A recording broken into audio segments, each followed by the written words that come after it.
நீதிமன்றத்தில் முன் அனுமதி பெறப்பட்டிருக்காவிட்டால் அது போலீசாரின் சட்ட ரீதியான செயற்பாடா அல்லது சட்டவிரோத செயற்பாடா என்பதை வடமாகாணத்துக்கு பொறுப்பான பிரதி பொலிஸ்மா அதிபர் அலுவலகம் தெளிவுபடுத்த வேண்டும் பொதுமக்களுக்காக.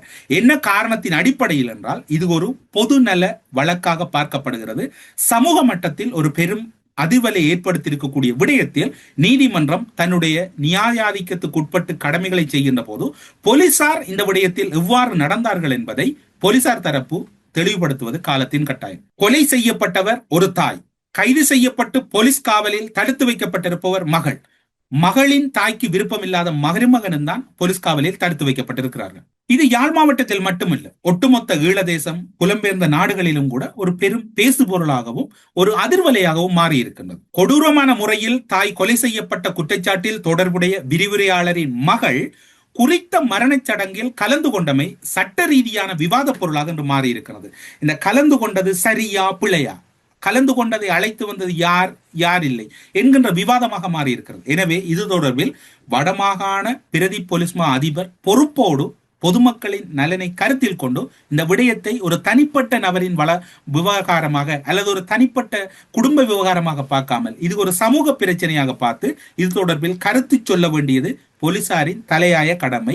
இந்த விடயத்தில் போலீசார் மௌனம் காப்பது என்பது மக்கள் மத்தியில் ஒரு பெரும் விமர்சனமாக தொடர்ச்சியாக இருந்து கொண்டிருக்கின்றது. இன்னும் ஒரு விடயம் இருக்கின்றது, அதாவது குற்றவாளி தீர்ப்பளிக்கப்படும் வரை அவர் சந்தேக நபராகவும் நிரபராதியாகவும் தான் அவரை கருத வேண்டும் என்பது நீதிமன்றத்தினுடைய நிலைப்பாடாக இருக்கிறது என்று சட்ட விதிகள் கூறினாலும் இப்படி ஒரு மரணச் சடங்கில் குற்றஞ்சாட்டப்பட்டவர் கலந்து கொண்டமை இலங்கை வரலாற்றில், அதாவது தாயை கொலை செய்த மகள் கலந்து கொண்டது அல்லது குறிப்பாக தென்னிலங்கையிலும் கூட தந்தையை கொலை செய்த மகன், மனைவியை கொலை செய்த கணவர் என்றெல்லாம் பல வகையில் வழக்குகள் இருக்கிறது.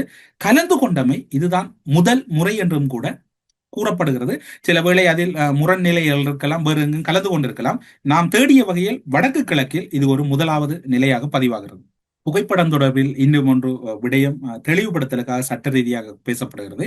ஏதாவது நிபந்தனைகள் விதிக்க வேண்டுமாக இருந்தால் நீதிமன்றத்தை பொறுத்தவரையில் குற்றச்சாட்டுகளோடு தொடர்பான அந்த பெண் அல்லது அந்த காதலன் காதலி தொடர்பில் நீதிமன்றத்தை பொறுத்தவரையில் சில கட்டுப்பாடுகளை விதிக்கலாம், அறிவுறுத்தல் வழங்கலாம், ஆலோசனை, ஊடகங்களை சந்திக்காதீர்கள், இந்த விடயம் தொடர்பில் கருத்துக்களை கூறாதீர்கள், இந்த விடயம் தொடர்பில் வெளிப்பரப்பிலே ஒரு விவாத பொருளாக மாற்றாதீர்கள் என்று இவ்வாறு அழைத்து செல்லுகின்ற போது அறிவுறுத்தல் வழங்கலாம். மாறாக அவ்வாறு நீதிமன்ற விசாரணையை கருத்தில் கொண்டு பொதுவான கட்டளையை கூட நீதிமன்றம் விடுக்கலாம். இவ்வாறான சூழ்நிலையில்